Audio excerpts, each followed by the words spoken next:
You know that feeling when something just doesn't sit right? Like a whisper of dread in your gut that you can't explain? That's how I felt the night we used the Ouija board. It started innocently enough, as most bad decisions do. My roommate, Evan, found an old Ouija board while cleaning out his uncle's attic. He brought it home, grinning like he'd won the lottery. The thing was ancient, made of real wood, and smelled faintly of mildew. The planchette had carvings on it, symbols I'd never seen before.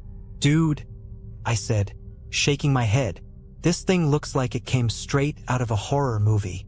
"Exactly," Evan said, setting it on the coffee table.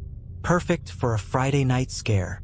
Joining us were Evan's girlfriend, Lisa, and my coworker, Jake. We were 4 bored 20-somethings looking for cheap thrills. None of us believed in the supernatural. We laughed about it as we dimmed the lights and lit a single candle for effect. The tiny flame cast long, flickering shadows that danced on the walls. That should have been my first warning. "Who wants to go first?" Evan asked, his voice dripping with mock seriousness. We all hesitated, looking at each other. Finally, Jake shrugged. "Whatever, I'll do it." The 4 of us placed our fingers on the planchette. Evan smirked. "Spirits, is anyone there?" he said in a dramatic voice. Nothing happened. Not at first. Then the planchette began to move. "Come on. Who's messing around?" Lisa asked, laughing nervously. "I'm not doing it," Jake said, his voice higher-pitched than usual. I knew Jake well enough to tell he wasn't lying. The planchette spelled out, "Yes." The air felt heavier. I could feel it pressing against my skin, like humidity before a storm. "Who are you?" Evan asked. The planchette moved again, faster this time. "Mark." "Mark," Lisa repeated. "Is that your name?" "Yes." "What do you want?" Jake asked, his voice trembling. "GLP." The candle flickered violently, and a shiver ran down my spine. The air wasn't just heavy, it was cold. The room felt wrong, like the walls were closing in. "Help with what?" I blurted out, my voice cracking. The planchette jerked. "Spelling? LETMEOUT." "What does that mean?" Lisa whispered. She was gripping Evan's arm now, her knuckles white. "Guys," Evan said, trying to sound confident but failing miserably. "It's just a game. Someone's pushing it." "Nobody's pushing it," Jake snapped. This is not normal." Before we could say anything else, the candle went out. The room plunged into darkness. We scrambled to turn on the lights. When they flickered back on, the board was different. The letters and numbers looked rearranged, distorted somehow. And the planchette? It was on the word goodbye. "That's it," I said, standing up. "We're done." But as I turned to leave, something caught my eye. A shadow on the far wall. It wasn't ours. It was shaped like a person, tall and gaunt, with unnaturally long fingers. It didn't move. "Did anyone else see that?" Lisa whispered, her voice barely audible. We all nodded, too scared to speak. Then the shadow moved. It didn't walk. It glided unnaturally smooth, from one side of the room to the other. Evan grabbed the board and planchette, shoving them back into the box. "We're throwing this thing out," he said, his voice shaking. But it wasn't that simple. Even after we got rid of the board, burning it, in fact, things didn't go back to normal. I started waking up at exactly 3 a.m. every night, the same time we'd used the board. My room always felt colder at that hour, no matter how high I turned up the heat. One night, I woke up to find the shadow standing at the foot of my bed. I froze, my breath catching in my throat as I stared at the shadowy figure looming at the foot of my bed. It didn't move, but its presence was suffocating. My mind raced with every horror movie cliché I'd ever seen, screaming at me to do something. But my body wouldn't obey. Its head tilted, as if it were studying me. Then it spoke, or at least I think it did. The words didn't come through my ears. They arrived directly in my brain, like a cold, slithering whisper. "You open the door." I blinked, and it was gone. My room was silent, but the air was still cold. My clock read 3:03 a.m. I didn't sleep for the rest of the night, The next day, I called Evan. He sounded as shaken as I felt. "Man, I don't know what's going on, but Lisa's freaking out," he said. "She said she woke up last night and saw something." "What did she see?" I asked, already knowing the answer. Evan hesitated. "She said it was a shadow in the corner of her room. It didn't move, but she felt like it was watching her." A chill ran down my spine. "Evan, we need to talk. All of us. Tonight." By evening, the four of us were back in my apartment. Nobody joked or laughed this time. The air was thick with fear and unspoken dread. Evan brought his laptop, and we started Googling everything we could about Ouija boards and paranormal experiences. "Look at this," Jake said, his voice tense. He turned the screen toward us. "It says sometimes spirits get trapped between our world and theirs. When you use a Ouija board, you might accidentally create a bridge." "That's great," Lisa said, her voice dripping with sarcasm. "How do we close it?" Jake scrolled further. "It says here that burning a board can actually make things worse. It's like destroying the bridge, but leaving the spirit stranded in our world." Everyone turned to Evan. "You burned it," Lisa hissed. "I didn't know," Evan shot back. "I thought that's what you were supposed to do." The lights flickered. We all froze. Then, a loud bang came from the kitchen. "What was that?" Lisa whispered, clutching Evan's arm. "I don't know," I said, my voice shaking. "But we're not splitting up to find out." We moved as a group, slowly making our way toward the kitchen. The air grew colder with every step. When we reached the doorway, we saw it, the Ouija board. It was sitting on the kitchen table, completely intact. "Nope, nope, nope," Jake said, backing away. "This isn't happening. We burned that thing." The planchette sat in the center of the board, and as we stared, it began to move. None of us were touching it. The wooden piece slid across the board with a slow, deliberate motion, spelling out STAY. The kitchen door slammed shut behind us. We tried the door, but it wouldn't budge. The windows wouldn't open either. The shadow reappeared, now standing in the corner of the kitchen. It was taller than before, its fingers brushing the ceiling, pointed at the board. "Do you want us to use it?" Evan asked, his voice trembling.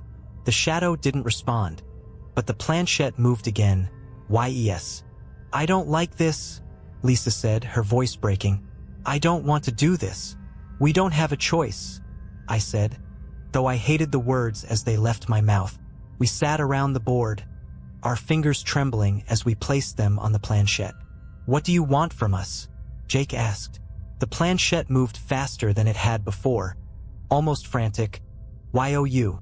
"No," Lisa whispered, tears streaming down her face. "No, no, no." "What do you mean by us?" I demanded, my voice rising. "What do you want?" The shadow stretched toward us, its form distorting. The planchette spelled out one last word, LIFE. The sound of raspy breathing grew louder, closer. It was circling us, though we couldn't see a thing in the suffocating darkness. My heart pounded so hard I thought it might explode. Then, just as I felt like I couldn't take another second, the lights flickered back on. The shadow was gone. The Ouija board sat in the center of the table, the planchette still. We all stared at it, waiting for something to happen. My hands were shaking so badly I had to grip the edge of the table to keep from falling over. "What do we do?" Lisa whispered, tears streaking her face. Jake grabbed the board and threw it across the room. "We don't do anything. This thing is messing with us, and I'm not playing along anymore." "Jake!" I yelled, but it was too late. The moment the board hit the floor, the entire room shook. Cabinets flew open, dishes shattered, and the temperature dropped to freezing. A low, guttural growl echoed through the kitchen, rattling in my chest like a bass note from hell itself. The shadow reappeared, but this time it wasn't standing still. It was advancing on us, its elongated limbs stretching unnaturally as it moved. Its head tilted, and I swear I saw the glint of eyes, cold, hollow, and endlessly dark. Then it lunged. We scattered. Evan pulled Lisa out of her chair and toward the door, but it still wouldn't budge. Jake tried breaking a window with a chair, but the glass didn't crack. I grabbed the board, desperate to stop whatever was happening. "Wait," I yelled. "What if it's the board? What if this thing is tied to it?" Evan turned to me, his face pale. "What do you mean?" "I mean, maybe we didn't close it right. Isn't that a thing? You're supposed to say goodbye or something?" Lisa sobbed. "Are you kidding me? Now you tell us this." The shadow loomed closer, its form expanding until it took up half the kitchen. I held up the board, my voice shaking. "All right, you want us to finish this? Fine." I set the board back on the table and motioned for everyone to sit. Nobody wanted to, but the shadow's oppressive presence left us no choice. We placed our trembling fingers on the planchette. "What do you want us to do?" I asked. The planchette moved immediately, faster than before. "Sayodbye. Goodbye," I said, my voice cracking. "Goodbye. Is that it? Are we done?" The planchette moved to yes, and the shadow froze. For a moment, everything was still. Then, the shadow began to shrink, its form folding in on itself like a collapsing star. The lights flickered violently, and a deafening roar filled the air. "Everyone say it," Evan yelled. "Goodbye," Lisa screamed. "Goodbye," Jake and I shouted in unison. The shadow vanished, and the air in the room seemed to rush back in, as if we'd been underwater and finally surfaced. The lights stabilized, and the temperature began to rise. It was over, or so we thought. In the days that followed, we all tried to move on. Evan and Lisa moved out of the apartment. Jake quit his job and moved to another state. And me? I stayed. I thought it was over. I wanted to believe it was over. But every night at 3 a.m., I wake up. The room feels colder, and for a moment, I swear I see a shadow in the corner. It doesn't move. It doesn't speak. It just watches. And I can't help but wonder, did we really close the door? Or did we just leave it open a crack? The shadow didn't disappear after that night. It stayed, lingering on the edges of my life like a dark stain that wouldn't wash out. At first, I tried to convince myself it was my imagination. Lack of sleep, stress. But deep down, I knew better. 3 weeks after the night with the Ouija board, I started noticing signs. The lights in my apartment would flicker, always at 3 a.m. My phone would buzz with notifications, but there'd be no messages. And every so often, I'd hear something, a faint scratching sound, coming from inside the walls. I told myself it was just the building settling. Rats in the walls, maybe. But one night, I got proof that it was something else. It was a Wednesday just past midnight when I heard the scratching again. Only this time it wasn't faint. It was loud, deliberate, like nails scraping against wood. I followed the sound to the hallway and saw something that made my stomach drop. There was a handprint on the wall. A single, black, greasy handprint, as though something had pressed its palm against the paint and dragged it downward. The mark wasn't there earlier, I was sure of it. I backed away, my heart racing. Then, from behind me, I heard a voice. "Still here." I spun around, but the hallway was empty. My pulse thundered in my ears as I stared into the shadows. The voice wasn't loud. It had been a whisper, faint but unmistakable. And it wasn't coming from anywhere I could see. It was coming from everywhere. The next morning, I called Evan. I hadn't spoken to him since he moved out, but I needed answers. When he picked up, his voice sounded strained. "Hey man," he said. "What's up? I need to ask you something," I said, trying to keep the panic out of my voice. "Have you noticed anything weird since we used the board?" There was a long pause on the other end of the line. Then Evan sighed. "Yeah," he said quietly. "Lisa broke up with me, said she couldn't sleep anymore. She kept waking up at 3 a.m. and seeing things. Shadows. She said I brought something into her life, and she wanted no part of it." My mouth went dry. "And you?" Evan hesitated. "I hear it, man. The scratching, the whispers. I thought it was just me going crazy, but I don't think it is. I think it's still with us." That night, I decided to confront it. Whatever it was, I couldn't keep living like this, jumping at shadows, sleeping with the lights on, dreading the moment the clock struck 3 a.m. I set up cameras in my apartment, pointed them at every corner, every dark spot. Then I sat in the living room waiting. The lights were off, and the only sound was the faint hum of the refrigerator. I stared at the clock, watching the seconds tick closer to 3 a.m. When the moment finally came, the temperature in the room plummeted. My breath fogged in front of me, and the hairs on the back of my neck stood on end. I didn't move. I didn't even blink. And then I saw it. The shadow appeared in the corner of the room, darker than the surrounding darkness. It didn't have a face, but I could feel its gaze on me, heavy and cold. It didn't move toward me this time. Instead, it pointed at the camera. The screen on the camera flickered, and when it came back on, the shadow was gone. But the footage it captured, I wish I'd never seen it. The video showed me, sitting in the dark, staring at the shadow. But in the moments I hadn't been looking, something else had happened. The shadow wasn't alone. There were others, more of them, flickering in and out of the frame. Tall, gaunt figures with elongated limbs and hollow eyes, standing just outside my field of vision. They were everywhere, and they were getting closer. I haven't slept since that night. Every time I close my eyes, I see them. I feel them, watching, waiting, and I can't help but wonder. When we said goodbye to the board, did we banish the spirit, or did we just invite more in? The door wasn't just left open a crack. It was wide open, and now I'm not sure it can ever be closed. I couldn't stay in the apartment, not after what I saw on the footage. I packed a bag and left that same night, crashing at a motel on the edge of town. It wasn't fancy, but I didn't care. I just needed to be somewhere else, somewhere they couldn't reach me. But as the hours crept toward 3 a.m., the familiar dread settled in. The motel room felt suffocatingly small, the walls pressing in around me. I left the TV on for noise, but even that couldn't drown out the silence that seemed to crawl out of the shadows. And then, it happened again. The lights flickered. The temperature dropped. I grabbed the remote and turned up the TV, trying to drown out the sound of my own panicked breathing.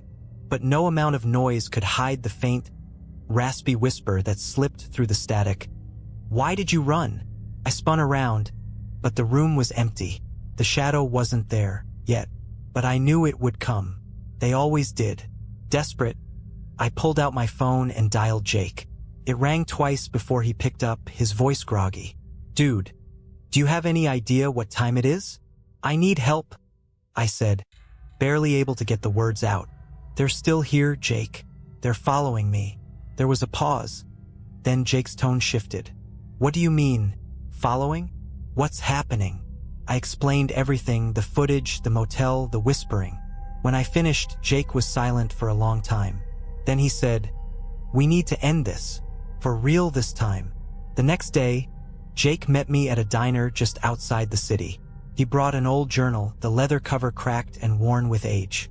"My aunt used to be into all this occult stuff," he said, flipping through the pages. "She told me once that if you ever mess with something you don't understand, you have to close the loop properly." "What does that mean?" I asked. "It means we need to find the original board." My stomach dropped. "We burned it." "Doesn't matter," Jake said, tapping the journal. "The energy's tied to the board. If it still exists in any form, we need to destroy it the right way." Tracking down the remains of the board wasn't easy. Evan had thrown the ashes in a dumpster behind his old apartment, and by the time we got there, the dumpster had been emptied. But Jake didn't give up. He suggested we check the landfill, and after hours of sifting through trash, we found it. A charred piece of the planchette, warped and blackened but still intact. "This is it," Jake said, holding it up like a trophy. "This is what they're tied to." "What now?" I asked, my voice shaky. Jake hesitated. "We have to finish the ritual.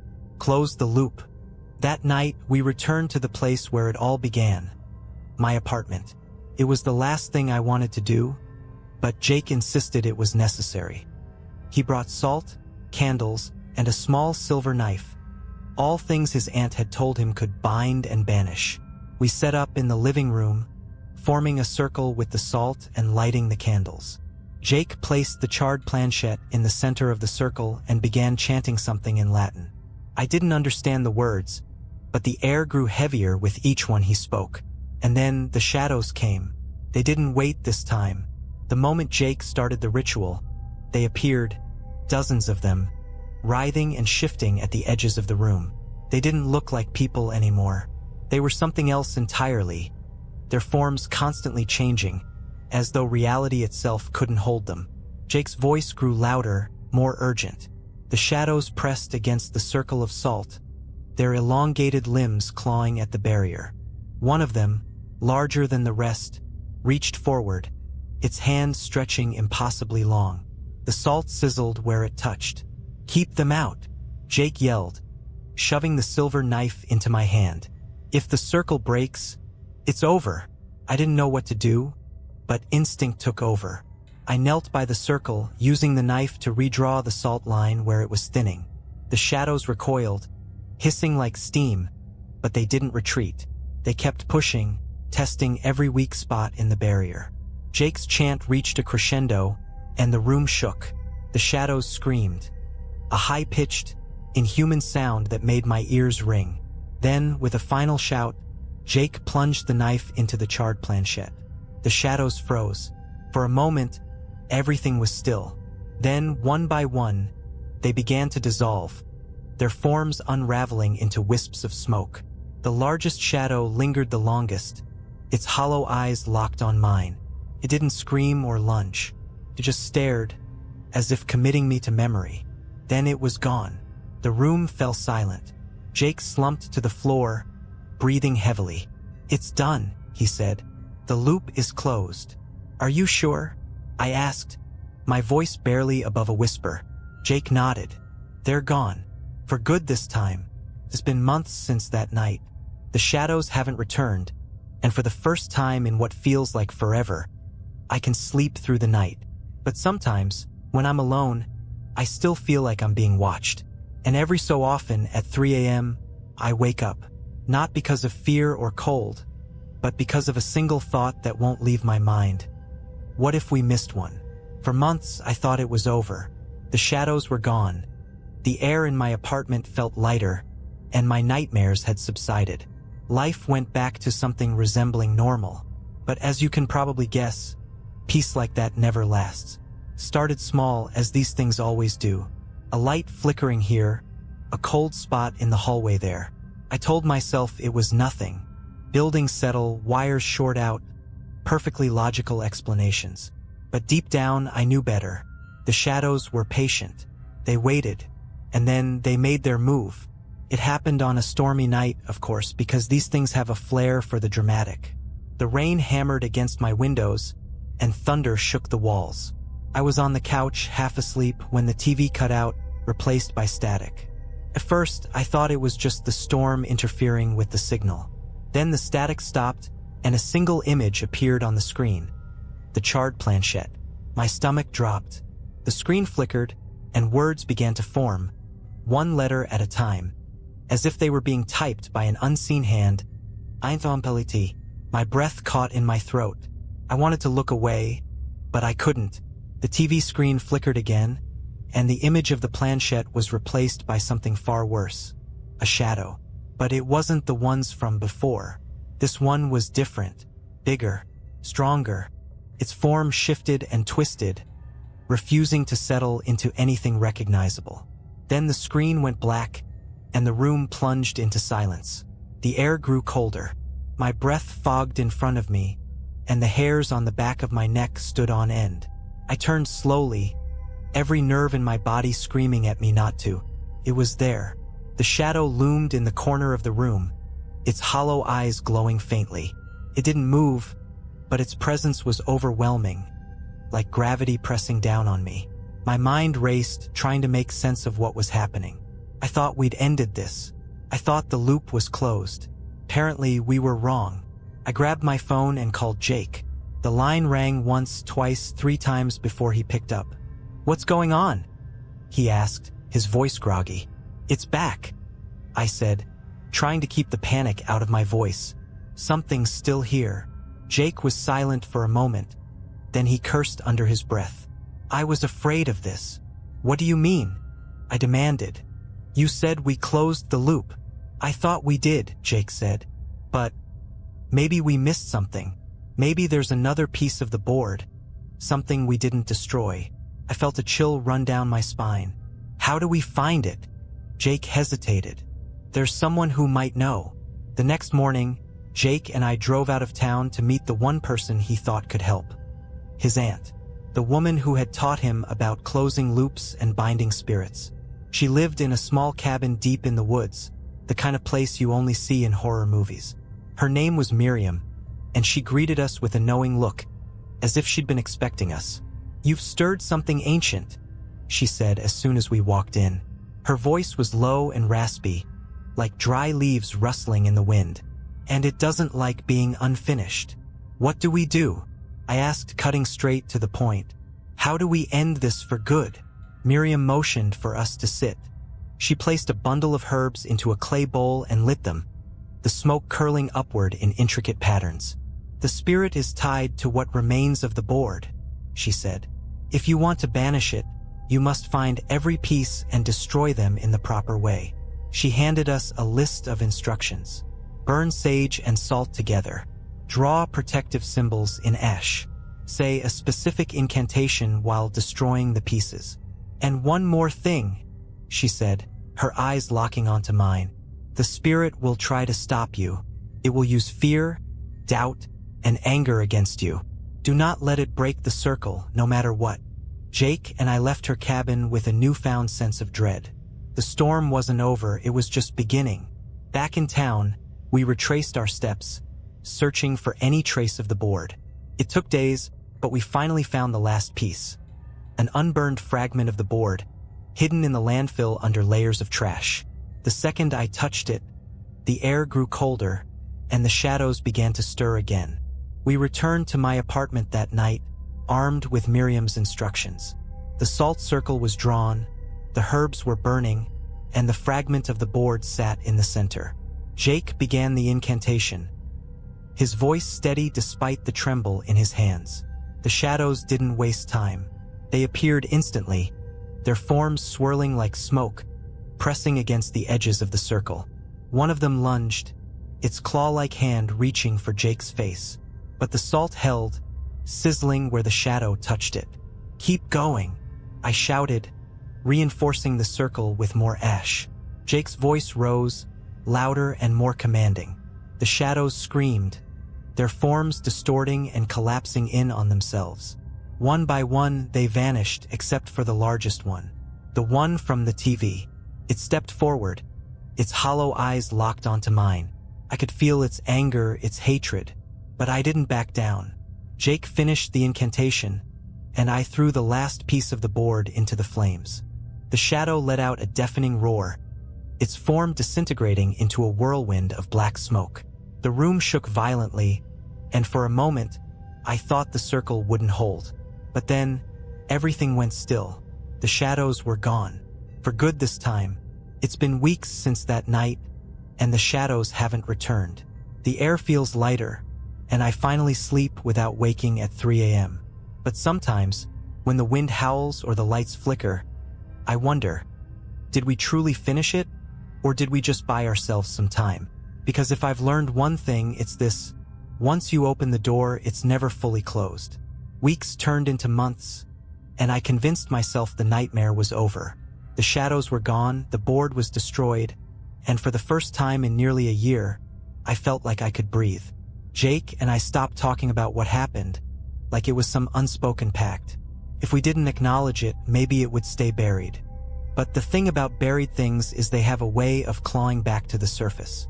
It was late one night, maybe 2 in the morning, when my phone buzzed on the nightstand. I groaned, reaching for it, thinking it was some spam call or a late-night text from Jake. Instead, it was a voicemail. There was no number, just the word, unknown. A chill crept up my spine as I hit play. At first, it was static, crackling and hissing like a bad radio signal.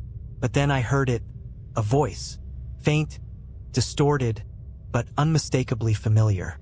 You think it's over, I froze, the phone slipping from my hand. My heart was pounding in my ears as I stared at the screen, the voicemail replaying in my head. Couldn't be, couldn't, but I knew that voice. I'd heard it before, whispered in the darkness, echoing in my nightmares. The next day, I called Jake. He didn't pick up. I texted him. No response. Panic started to creep in, the kind that turns your stomach into a pit of ice. I drove to his place, but when I got there, the house was dark. No car in the driveway. No answer at the door. Jake was gone. Desperate, I called Miriam. She picked up on the second ring, her voice calm and steady as always. "It's back," I said, trying to keep my voice from shaking. "I don't know how, but it's back." There was a long pause on the other end of the line. When she finally spoke, her words sent a chill through me. "I warned you," she said. "It never truly goes away. The door you opened isn't just a portal. It's a pathway. And the thing about pathways is, others can follow." "What do I do?" I asked, my voice barely a whisper. Miriam sighed. "You can't destroy the door. Not completely, but you can lock it. One last time." She told me I'd need to return to where it all started, the attic where Evan had found the board. "The connection was strongest there," she said. "If you want to seal it, that's the only place you can do it." I didn't want to go. Every part of me screamed to leave it alone, to run as far as I could and never look back. But I knew I couldn't. Not if there was a chance of stopping this for good. So I called Evan. He was reluctant to help. Understandably so. But I convinced him. We met at his uncle's old house, the place where the nightmare began. The attic was just as I remembered it. Dusty, cluttered, and heavy with a sense of foreboding. We set up the circle just like before. Salt, candles, the works.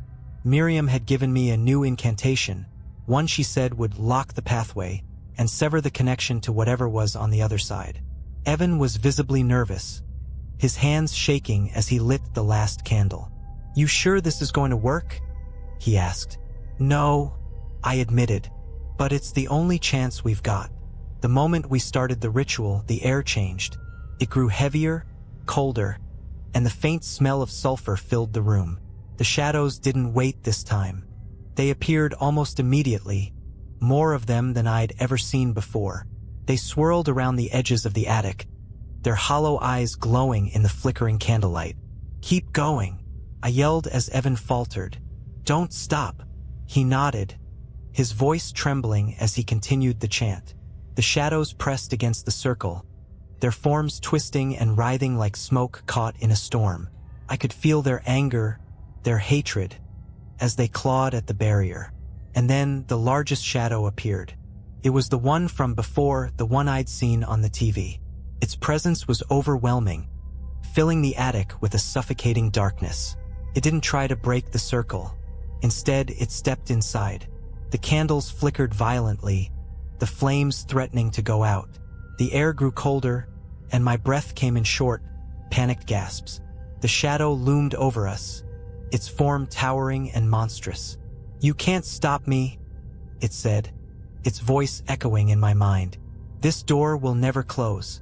"Yes, it will," I said, forcing the words out through clenched teeth. I grabbed the silver knife from the floor and stepped forward, my hands shaking. "This ends now." The shadow laughed, a deep, guttural sound that made my skin crawl. "You think you're stronger than me?" it said, its voice dripping with malice. "You're nothing." But I didn't stop. I plunged the knife into the center of the circle, the blade slicing through the salt and ash. The shadows screamed, their forms collapsing into smoke. The air filled with a deafening roar as the largest shadow began to unravel, its form twisting and shrinking until it was nothing but a faint wisp. And then it was gone. The attic fell silent. The candles burned steady, their flames no longer flickering. The air felt lighter, the oppressive weight lifted. Evan looked at me, his face pale but relieved. "Is it over?" he asked. I nodded, though I wasn't entirely sure. "It's locked," I said. "For now. It's been weeks since that night, and the shadows haven't returned. The door is closed, the pathway sealed. but I can't shake the feeling that it's not over. Because sometimes, late at night, I still hear the faintest whisper in the dark. Soon, after the attic ritual, life settled into an uneasy calm. I moved to a new apartment, changed my number, and tried to leave everything behind. Evan and I promised not to talk about it again, as if ignoring it would make it stay buried. Jake was still missing, but I convinced myself he just wanted a clean break from the madness. Denial was my only refuge. For a while, it worked. No flickering lights, no cold spots, no shadows. But the silence didn't bring comfort. It felt like a countdown. The calm before the storm. I didn't know it yet, but the storm was already here. It was a cold winter night, months after the attic. I was walking home from work, the snow crunching under my boots, when I felt it, the unmistakable sensation of being watched. My breath hung in the air, visible in the streetlights, and every shadow seemed darker than it should have been. I quickened my pace, glancing over my shoulder, but the street was empty. Still, the feeling didn't leave. It followed me all the way home. When I stepped inside my apartment, the air was frigid, like the heat had been off all day. I checked the thermostat, it was working fine. That was the first red flag. The second came when I walked into the living room and saw something sitting on my coffee table. It was the charred planchette. My knees nearly buckled. I'd seen it burn to ash. I felt it crumble. Yet here it was, whole and intact. The wood blackened and warped, but unmistakably real. I didn't touch it. Couldn't. I just stood there, staring, my chest tightening with panic. And then the whisper came. You thought you could lock me out. The lights flickered, and the shadows in the room shifted. They weren't just shadows anymore. They were alive, writhing and twisting along the walls, pooling in the corners. The largest one emerged from the hallway, its form impossibly tall and jagged. You didn't close the door, it said, its voice a guttural growl that rattled the windows. You just delayed the inevitable. I backed away, my heart pounding in my chest. What do you want? I shouted. The shadow laughed, a deep, echoing sound. To finish what you started. The planchette slid across the table, moving on its own. It spelled out a single word, L-I-F-E. I knew what it meant. It wasn't just after me. It wanted everyone who had been part of the ritual. Everyone who had touched that board. Jake, Evan, Lisa. It wouldn't stop until it had us all. But I wasn't going to let that happen. I grabbed my phone and called Evan. He picked up after the first ring, his voice panicked. It's back, isn't it? He said before I could say a word. Yeah, I said, my voice trembling. We need to end this. For real this time. We met at Miriam's cabin in the woods. She greeted us with a grim expression, as if she'd known we'd be back. It's stronger now, she said. The bond is deeper. Closing the door won't be enough. You'll have to destroy the pathway entirely. How? Evan asked, his voice tight with fear. Miriam led us to the back of the cabin, where a fire pit was already burning. She handed me a small, iron box covered in intricate carvings. This is a binding vessel, she said. Place the planchette inside and seal it with your blood. Then cast it into the fire. That's it, I asked, doubt creeping into my voice. Miriam shook her head. No, the spirit will fight back. It will do everything in its power to stop you. You must not waver. We prepared the ritual, drawing protective symbols around the fire pit and placing the planchette in the iron box. As I pricked my finger and let the blood drip onto the carvings, the air grew heavier, colder. The shadows appeared, swirling around us like a storm. The largest shadow stepped forward, its form towering and menacing. You can't destroy me, it growled. I am eternal. Not anymore, I said, my voice steady despite the fear clawing at my chest. I cast the iron box into the fire. The shadows screamed, their forms writhing and twisting as the fire consumed the box. The air was filled with the sound of cracking wood and a deafening roar that seemed to come from everywhere and nowhere at once. The largest shadow lunged at the fire, its form disintegrating as it got closer. With one final, ear-splitting scream, It collapsed into itself, vanishing in a burst of ash and smoke. Then silence. The air felt lighter. The oppressive weight was gone. Miriam smiled faintly,